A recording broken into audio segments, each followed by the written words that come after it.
The latest fantasy thriller TV series, Goosebumps Season 2, has arrived in 2025, bringing a shocking adventure to the screen. A group of fearless young people set out to explore an abandoned military laboratory. It is said that horrifying human experiments were conducted there in the past, and although the lab has been abandoned for many years, it still has power. The gate, but unexpectedly, a short circuit caused sparks to fly from the electrical equipment. Shortly after, a door in the floor opened, releasing eerie black smoke. Before they could react, terrifying mutations occurred to them. Maddie, your face. In an instant, they all melted into black liquid, and their disappearance became an unsolved mystery in the town. 30 years passed, and a botanist named Anthony came to the town. He was the older brother of one of the missing boys and had returned to investigate the cause of his brother's disappearance. Soon, through his friend Jen at the police station, Anthony obtained his brother's clothes, which were found at the abandoned laboratory. We finally processed the request for your brother's things. This is all I could get. On the other hand, Anthony's son Devin also had an adventurous spirit. After hearing about the strange disappearance from his friends, he suggested they explore the lab. The group went to the abandoned lab. Wanting to impress the girls, Devin decided to enter alone to take some photos. But once inside, he found nothing but darkness and the old experimental equipment. Considering that his uncle had mysteriously disappeared here, Devin couldn't help but feel afraid, thinking he would take the photos quickly and leave. However, his attention-seeking behavior caused his companion Trey to become jealous. Hearing the girls praise Devin, Trey decided to prank him. While the others weren't looking, Trey secretly tampered with the electrical box. Why don't we spice things up, Devin? As the box was broken, the lab's instruments short-circuited again, and the scene mirrored the one that happened 30 years ago. Soon, a hole appeared in the ground right in front of Devin. Curious, he approached and saw a boy who looked about his age. It turned out to be his uncle, though Devin didn't recognize him at the time. As the black smoke was drawn into his body, black liquid started to drip from Devin's eyes. However, unlike his uncle, Devin did not melt into liquid. He struggled to crawl towards the lab's exit, but ultimately collapsed from exhaustion. Luckily, his sister Cece, who noticed the short circuit, rushed in and pulled him out. The others, seeing the strange black liquid on Devin's face, became alarmed and asked what had happened. But Devin wasn't sure of the abnormality in his body, thinking the black liquid was just oil from the short circuit. Concerned for Devin's well-being, the group quickly helped him leave. The next morning, Cece checked on her brother's condition, as his collapse the night before had terrified her. Devin reassured her that he was fine, saying he had just been frightened and nothing else was wrong. Cece, relieved, let the matter go. However, later that evening, while Devin was flipping through an old photo album, he came across a photo of a boy who looked exactly like the one he had seen in the lab the previous night. Devin realized that the boy in the photo was his long-lost uncle, who had disappeared 30 years ago. Strangely, his appearance seemed unchanged. Devin then decided to tell his father about the discovery, unaware that his father was experiencing something strange as well. After receiving the clothes from his friend, Anthony rushed to the laboratory to find clues about his brother's disappearance. Soon, he noticed something resembling mold on the shoulder of the clothes. He placed it under a microscope and discovered that the mold-like substance appeared to be alive, constantly changing its shape. As he focused on his observation, the nearby plants seemed to be drawn to the substance and began to interact with it. Before Anthony realized what was happening, the plants under the microscope were growing wildly. Anthony tried to cover the petri dish, but instead, the plants bound his hands. I need to tell you something! Devin, do not come down here! As a knocking sound entered his ears, Devin immediately felt a sharp headache, and many chaotic voices filled his mind. He rushed out to the street, intending to call his sister. However, as he stepped out of the house, the revived plants flooded into the sewer, quietly appearing behind Devin and dragging him into it. Hey, Trey, call me back.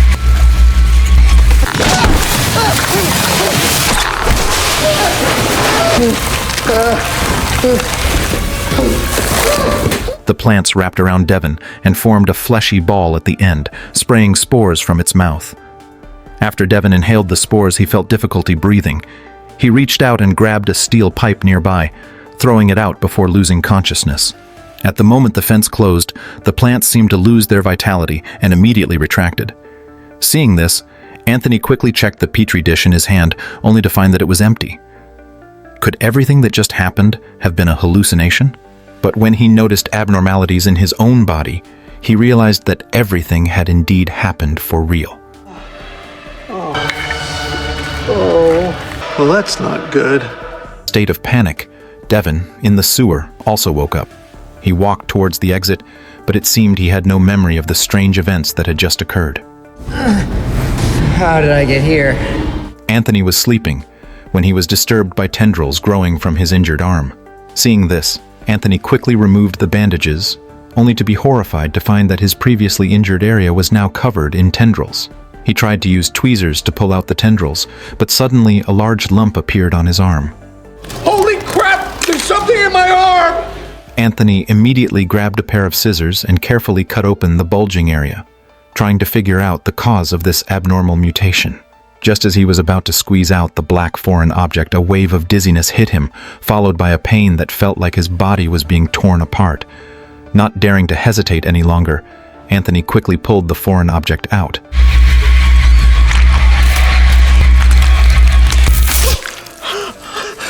After removing the object from his arm, Anthony immediately placed it under a glass cover for observation. Upon closer inspection, he found that it looked like a spore from some kind of plant. He then sent a photo of the spore to a colleague who specialized in related research, but the colleague informed him that it wasn't a plant at all. Anthony, that was 30 years ago. What do you mean? The photomicrographs that you sent aren't a plant. It's an animal. Shocked by this revelation, Anthony decided to buy some lab rats for an experiment. As he passed through the living room, he reminded his son to avoid the basement at all costs. But when he returned from buying the supplies, he found that his parking spot was once again occupied by his neighbor's car. He immediately demanded the neighbor move the car, but the young man responded with rude remarks. Frustrated by all the strange happenings, Anthony finally found an outlet for his anger. No longer willing to tolerate, he grabbed a shovel and smashed the car's window. Just as Anthony was about to smash the other side, the young man finally backed down and agreed to move the car. However, this act of aggression left a lasting grudge with the neighbor. But Anthony was so focused on his experiments that he didn't consider the consequences. Once back in the lab, Anthony placed the lab rats above the spores, and the surrounding leaves began to slowly open, resembling a carnivorous plant. Although he had anticipated this, witnessing it firsthand still shocked him. Staring at the spore he had extracted from his own body, Anthony was at a loss for how to deal with it.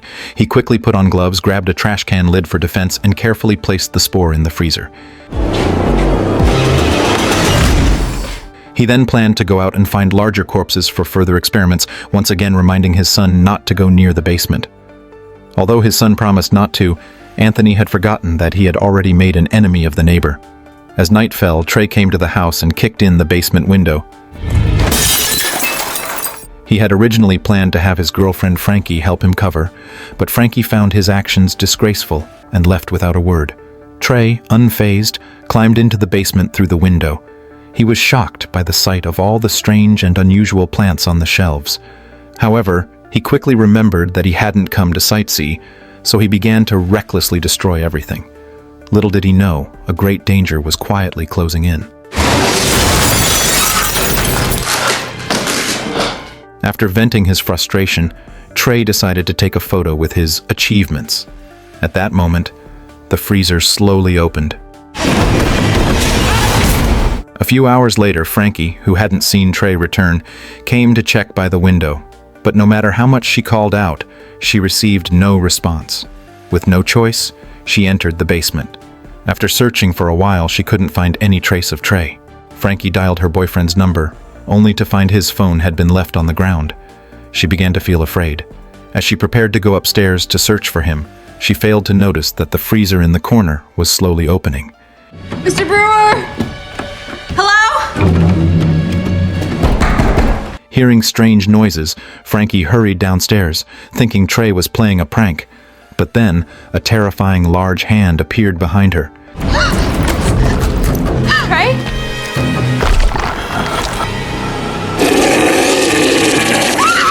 Hearing the scream, Devin rushed home to check, only to collide with the monster, which knocked him unconscious with a single strike. Then, Trey took Frankie to his garage. Soon after, Frankie woke to the sound of metal clashing. Looking at the monster in front of her, Frankie was instantly covered in cold sweat, huddling in the corner, pleading for it not to hurt her. Seeing her reaction, the monster revealed a necklace around its neck. Frankie immediately recognized that the monster was her boyfriend, Trey. Her fear quickly turned into pity. Trey handed Frankie a shovel, indicating that she should help him remove the disgusting growth on his body. But this mutation had already altered his body structure, and a simple shovel could never restore him to his former self.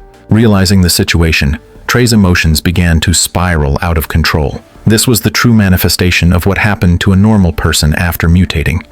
Just as Frankie managed to calm Trey down, she suddenly heard Devin's voice shouting from outside. Thinking back to the strange plant in their family's laboratory that had turned him into this grotesque form, Trey was instantly filled with rage.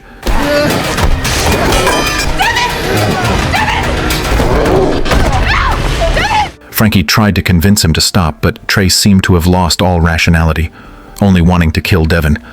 Helpless, Frankie pulled the handbrake and used the car to ram into Trey. In an instant, Trey was reduced to a puddle of black liquid. This doesn't make any sense. It was Trey.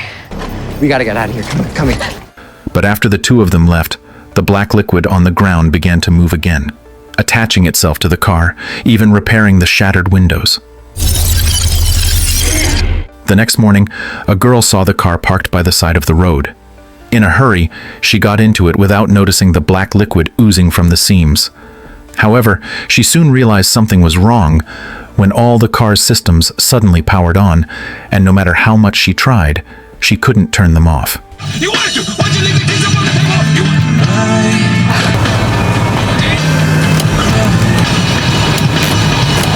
Seriously? When Cece got in the car, everything returned to normal.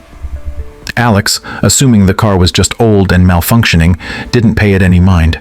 They drove to a house, and when Alex saw Murph walk out, she immediately got out of the car. But to her surprise, I just want to talk. Murph! Murph ran away as if he had seen a plague. Alex immediately chased him in the car. It turned out that Murph had accidentally started a fire at a house, and the police had mistaken Alex for an arsonist and arrested her. To clear her name, Alex planned to take Murph to the police station, but it seemed Murph had no intention of admitting anything. As Murph rode faster, Alex gradually increased the car's speed. Cece hurriedly warned her, saying that this was a residential area and the narrow roads made accidents likely. Alex agreed, but just as she was about to slow down, the black liquid reappeared and welded her foot to the gas pedal. As the car sped up, just as it was about to collide with Murph, Cece quickly turned the steering wheel, narrowly avoiding disaster. Meanwhile, a burst of black mist shot out of the air vents, all rushing into Cece's cup. Seeing Cece's angry expression, Alex hurried to explain that she had lost control of the car, but Cece refused to listen, leaving without a word. Looking at the car she had collided with, Alex planned to take it to the 4S shop for repairs. But no matter what she tried, the car wouldn't start. Just as she was about to give up, something strange happened. The car began to self-repair at a visible speed. Alex was terrified by this bizarre scene. Just as she was about to take out her phone for help, the car suddenly started. Trying to escape, she attempted to open the door, but the car door slammed shut, locking itself. The car then rapidly drove toward the seaside. Alex, terrified, kicked the door in a frantic attempt to escape, but it was useless. As the car neared the ocean, Alex finally realized that maybe she could escape through the trunk. She immediately ran to the back seat and managed to escape just as the car plunged into the sea.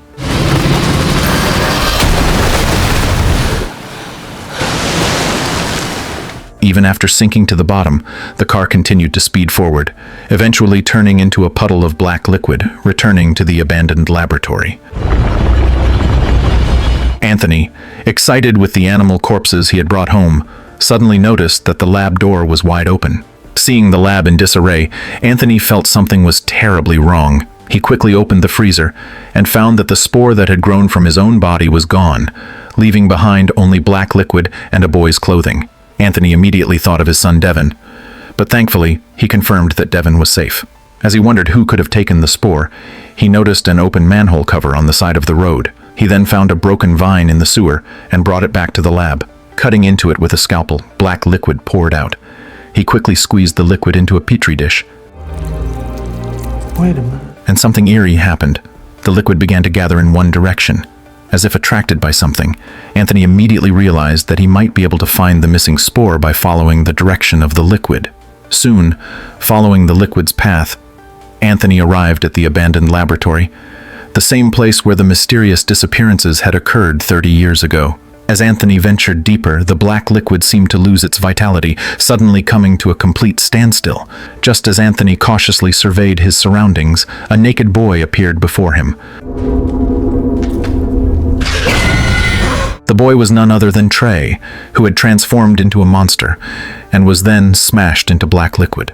Although Anthony had no idea why Trey was here, he still decided to take him out of the laboratory.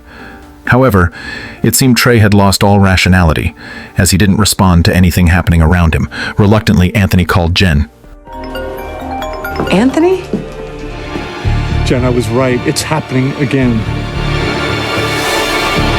The next morning, Cece, dressed in a formal outfit, arrived at a company for an interview. To calm her nerves, she quickly drank the water from her cup. Unbeknownst to her, the cup had been contaminated by the black substance during the car accident the day before. As Cece was enthusiastically explaining her resume, black liquid suddenly started dripping from her nose.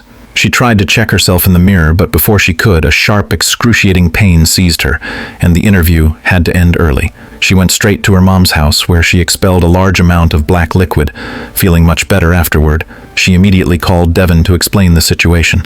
Devin realized that his sister might be experiencing the same problem as he had, so he told her to stay at home and wait for him. He would come right away. Thinking back to the disgusting liquid, Cece couldn't bear it and went to the bathroom to gargle. But as she wiped her mouth, something eerie occurred. What is happening? Suddenly, Cece was startled by the appearance of sticky liquid. She hurriedly backed out of the bathroom, but the liquid, as if having its own consciousness, began expanding and relentlessly pursued her, forcing her into a corner. With no choice, Cece grabbed a nearby desk lamp and jabbed it at the liquid. The area struck by the electric current instantly turned to stone, halting the liquid for a moment. Seizing the opportunity, Cece rushed for the door, but the liquid was expanding too quickly. By the time she reached the hallway, it had already blocked her path. Desperate, she pulled out an electric shock device from her bag and ran out of the house before the liquid could completely take over. A confused neighbor opened the door to ask, but Cece couldn't explain. She just pushed them back inside. As she prepared to take the elevator to leave, the liquid unexpectedly pursued her through the door seams. Luckily, the elevator door closed just in time, but as she thought she had escaped, the elevator suddenly started shaking violently. Soon, the elevator malfunctioned due to excess weight, and Cece tried to open the door to escape, but it wouldn't budge. Terrified, Cece crouched in the corner, praying for someone to save her. Fortunately, Devin and Frankie arrived just in time and rescued her. The elevator, however, reached its limit and plunged from a great height. The three of them boarded the last subway train, planning to return to the small town for help from their father. But halfway through, the subway suddenly malfunctioned. Cece, confused, peered out the window and saw that the liquid had followed them.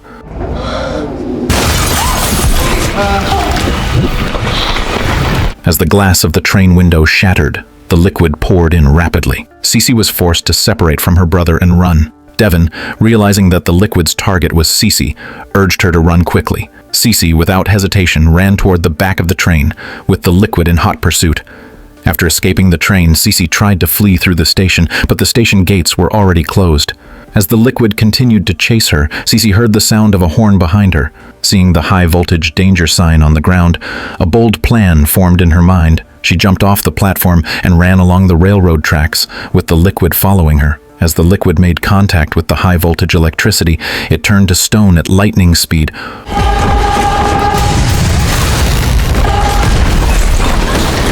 Only to be shattered by the oncoming subway. The three of them narrowly escaped death and decided to return to the abandoned laboratory to investigate. After all the strange events seemed to have begun here. What they didn't expect, however, was to find Anthony in a protective suit inside. What came out of Anthony's mouth terrified CJ.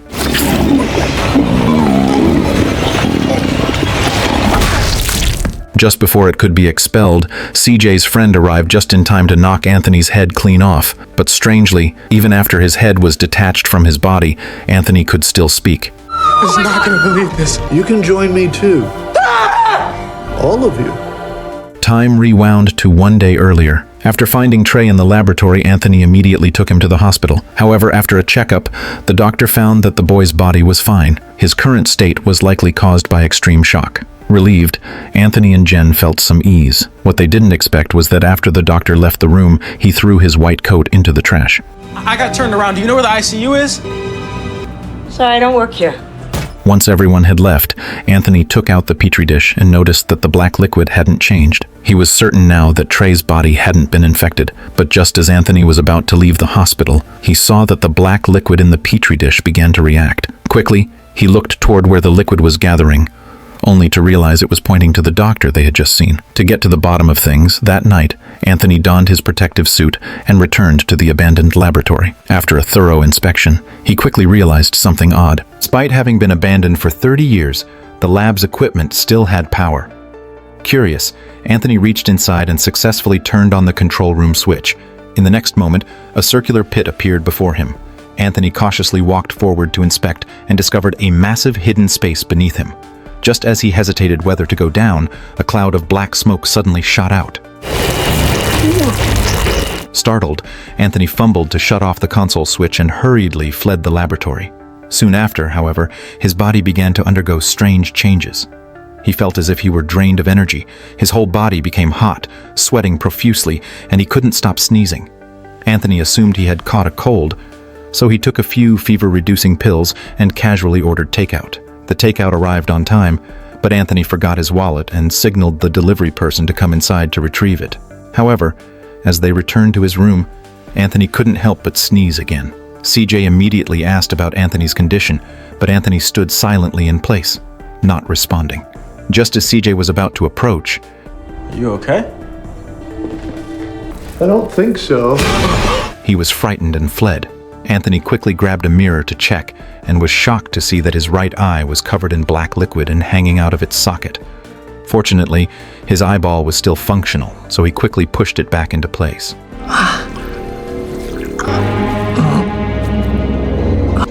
No. Puzzled, Anthony couldn't understand why he had been infected with the black powder despite taking proper precautions.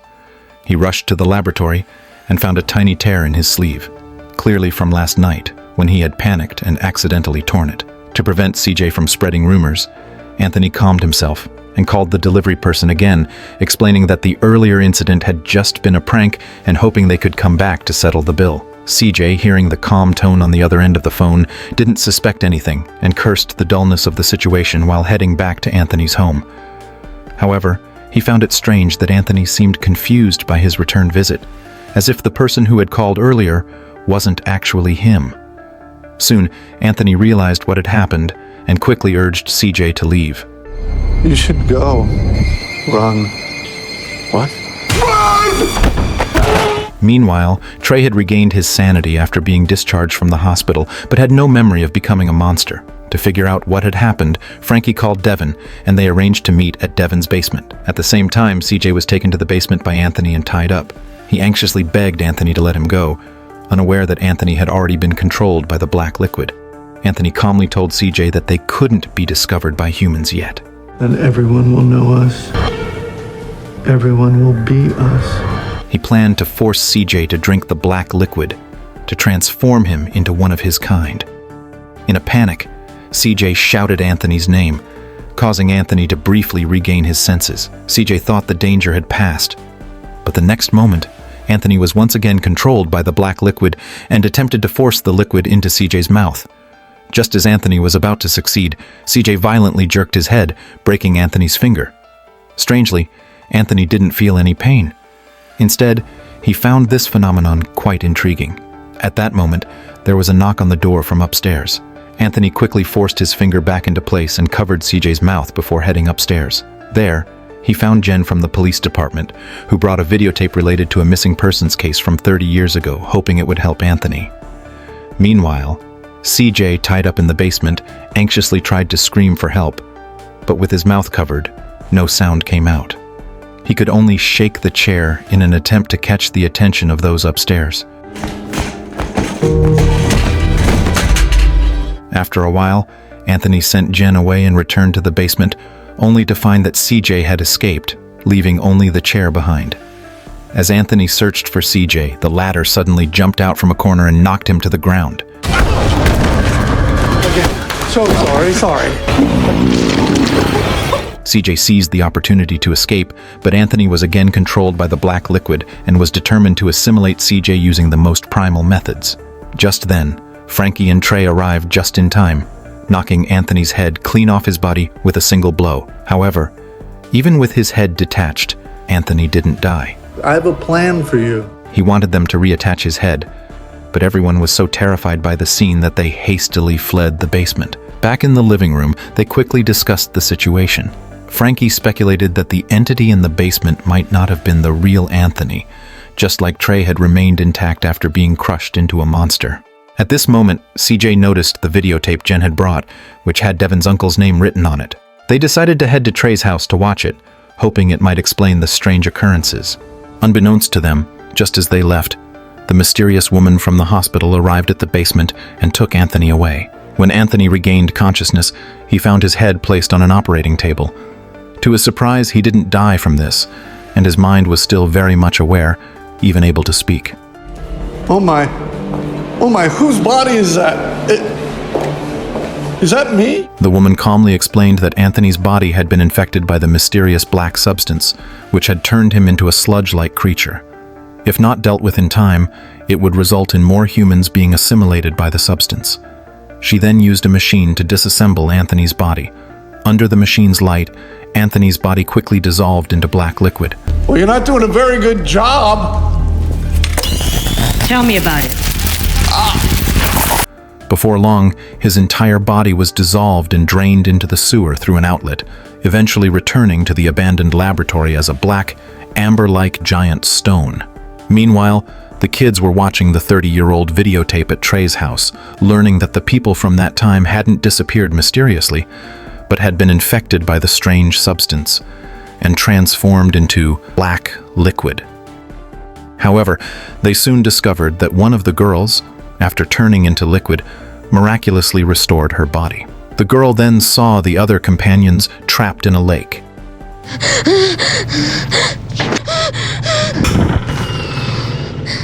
As she was filled with dread, a black monster suddenly appeared in the corner. The girl tried to flee but was eventually caught and dragged back.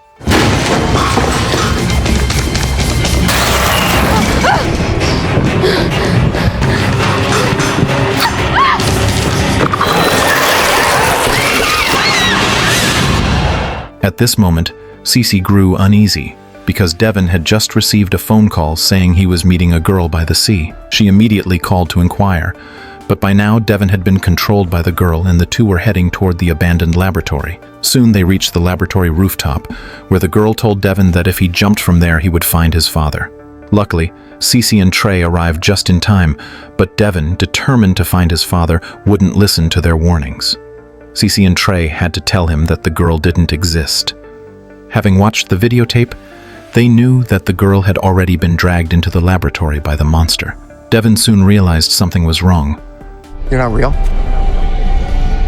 You can only see me because the process started in you. You're lucky you survived. Don't follow me, Devin. No, hands are wet! The group decided to return to Devin's home to question his father, who had already been transformed. They searched every corner of the room but found no sign of him. By all logic, Anthony, having lost his head, should not have been able to move. While they were confused, Devin suddenly remembered the surveillance cameras on the door. Through the footage, they saw the mysterious woman who had taken Anthony away. The next morning, CJ remembered that he had seen this woman in the hospital. They went to the hospital to check the surveillance tapes and successfully noted her car's license plate number. Using the license plate number, they found the woman and followed her to a warehouse. Inside, they discovered the woman's journal and learned the true identity of the mysterious substance. The journal described how the woman's father had taken a group of scouts to visit an abandoned fortress when an asteroid suddenly fell from the sky. He turned around curiously to examine it, and soon the army had transformed the fortress into a research base, forming a secret team. The woman, Ramona, and her father were the heads of this team, whose task was to investigate the asteroid's properties. The only thing they knew for sure was that the substance had a deadly effect on living creatures. After 6 months of research, the team discovered that any organism exposed to the asteroid's substance would be infected, and after their bodies were fully analyzed, would be sealed inside amber-like prisons.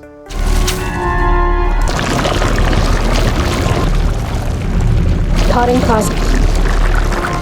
Fortunately, the team had created a serum that could cure the infection. Injecting the serum would dissolve the black substance and heal the infected bodies.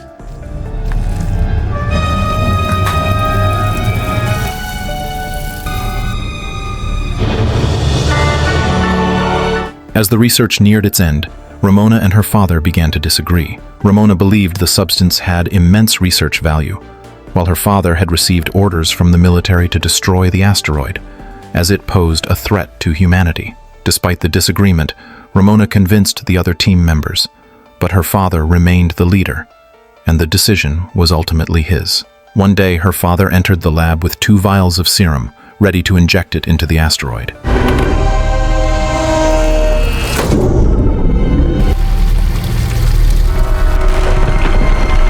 As the serum was injected, the asteroid turned from black to white, and the man trapped inside the amber began to awaken. Just as everyone thought the asteroid had been destroyed, a slimy hand pressed the pause button on the machine. The serum injection halted, and the asteroid rapidly reverted to its original state. When Ramona and her father realized something was wrong, most of the team had already been infected by the substance and was being controlled by the asteroid. Father and daughter had a hard time reaching the laboratory, but the sight before them made their hair stand on end. It turned out that what they had been researching all along was not a meteorite from outer space, but an unknown extraterrestrial creature. Thus, father and daughter began dodging the attacks of the tentacles, frantically running toward the exit. However, just as they were about to escape, the father suddenly stopped in his tracks. While evading the attacks earlier, his helmet had been cracked open. Knowing that it had been a long time, the father realized that he must have been infected. He told his daughter to flee immediately and return with proper preparation. Ramona, having escaped from the laboratory, recorded everything down. It wasn't until 56 years later, when Devin and the others secretly infiltrated the lab, that they learned the truth through his journal. At that moment, Ramona, who had been out, returned and saw what had happened. She asked Ramona to save her father. Her past self in the other woman hesitated for a moment, but eventually agreed. The group then made their way to the abandoned laboratory.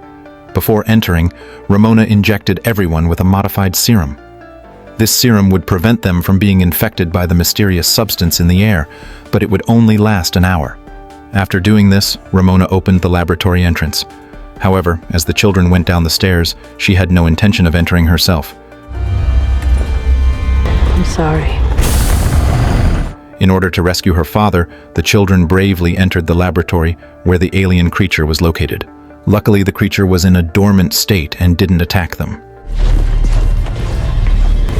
Dad. Upon finding her father, Cece quickly injected the serum that Ramona had given her. In just a few seconds, the black substance that had trapped Anthony completely vanished. However, this act woke up the dormant alien creature.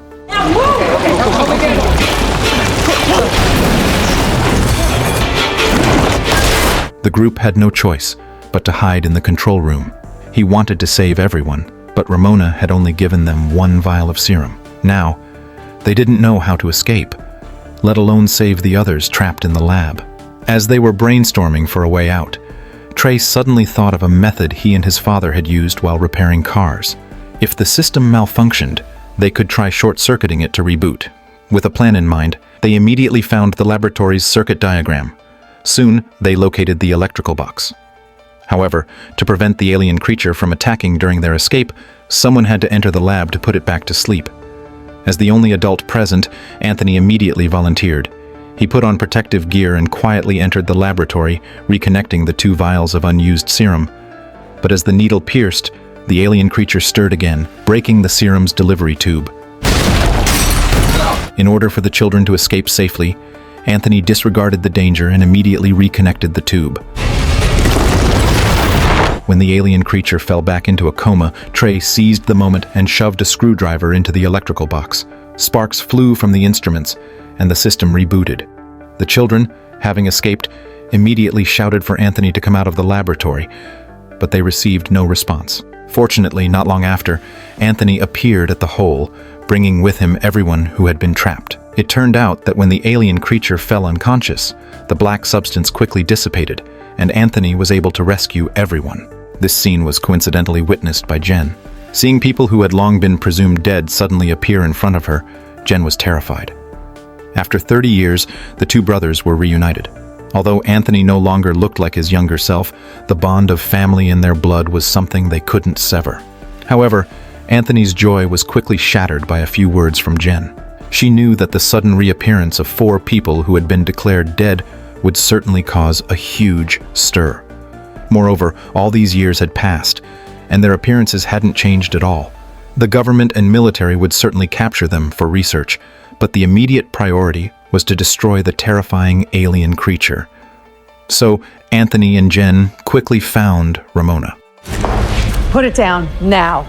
It turned out that Ramona hadn't genuinely wanted to help. She had used the children to attract the attention of the alien creature, hoping to rescue her father. But when her father woke up, he was incredibly agitated and despairingly blamed Ramona for rescuing him. It was all too late now. I was wrong. You have to let me go. After saying this, her father collapsed to the ground in pain and then spewed out a large mass of slime, wrapping himself in it. In an instant, Ramona's father transformed into a terrifying alien creature. Bullets had no effect on him. It turned out that after being sealed by the alien creature, the mysterious substance continuously altered the body's structure of the infected, eventually assimilating them into the same kind as the alien creature. Fortunately, in the nick of time, Jen injected the serum into the creature's body. But soon, both Jen and Anthony realized that the others who had been rescued were in the same situation.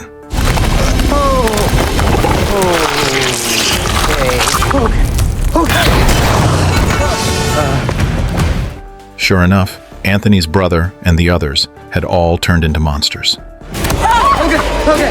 I don't know. Is it odd? I felt it. By the time they got home, only the children's clothes were left behind. Anthony realized that they had been taken back to the laboratory, so he immediately drove there. Once they arrived at the lab, Anthony carefully recalled the words of Ramona's father and finally understood that the alien creature didn't actually want to harm humans. All its actions had merely been a means of self-preservation. Since that was the case, the two decided to open the laboratory doors and let the creature go free. As Anthony pressed the switch, a huge hole appeared in front of them. The alien creature seemed to sense something, and it withdrew all the black substance that had sealed the children. It then transformed into a beam of light and shot toward the sky. When the light disappeared, Anthony's brother appeared in front of him. His brother told Anthony that they had to leave. Having been trapped for so long, they had already become part of the alien creature, and now they could only continue to roam space with it. After being rescued, the children returned to a peaceful life.